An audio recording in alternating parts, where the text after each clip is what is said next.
Nagtayo na ng barikada ang ilang residente sa Barangay West Cambias sa Quezon City bilang paghahanda sa nakaambao manong demolisyon bukas.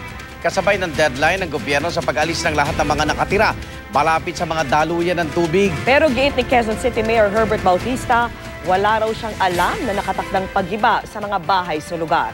At live mula sa Quezon City, saksi si Mav Gonzalez. Mav?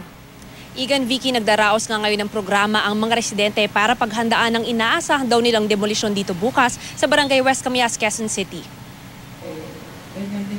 Sa bungad pa lang ng K9 Street sa Barangay West Cambias sa Quezon City, may barikada na at mga poster na tumututol sa napipintong demolisyon dito bukas. Kasama kasi ito sa tinatawag na danger zone dahil nasa gilid ng estero. At dahil bukas magtatapos ang isang buwang palugit ng pamahalaan para sa mga nakatira sa mga daluyan ng tubig, naghahanda na ang may 50 pamilya rito.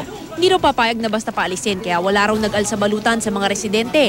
Si Rose at ang asawa niya lumipat daw sa relocation site sa Rodriguez Rizal noong nakaraang taon. Ngunit bumalik din matapos silang madelubyo doon ng Habagat Agosto ng nakaraang taon. Totally po dinala namin lahat ng gamit na namin dahil doon na po kami nakatira. Ang nangyari po nung dumating po yung Habagat, nasira po lahat ng gamit namin. Halos puno po lahat ng putik at wala na pong naisalba kahit isa. Kaya po kami napilitan ulit bumalik dito sa K9. Kaya naman on-site relocation o sa malapit na relokasyon lang daw sila papayag lumipat. Ayaw daw nila sa inaalok na lilipatan sa Payatas na mahal ang buwan ng bayad.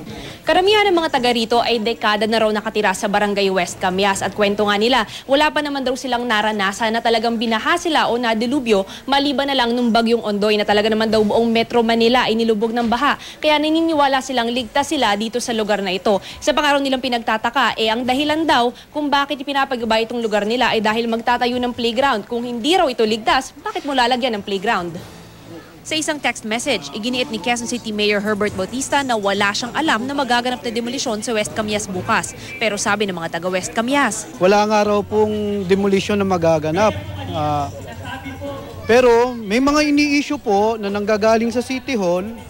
Ito, ang kasulatan na to, na magkakaroon ng demolisyon. Mayor, kung hindi mo po nalalaman ang mga nangyayari dito sa lugar namin na to, may mga tao ka po gumagawa ng bagay dyan sa City Hall na pinangungunahan ka. Kung mag-self-demolish sa yung daycare po.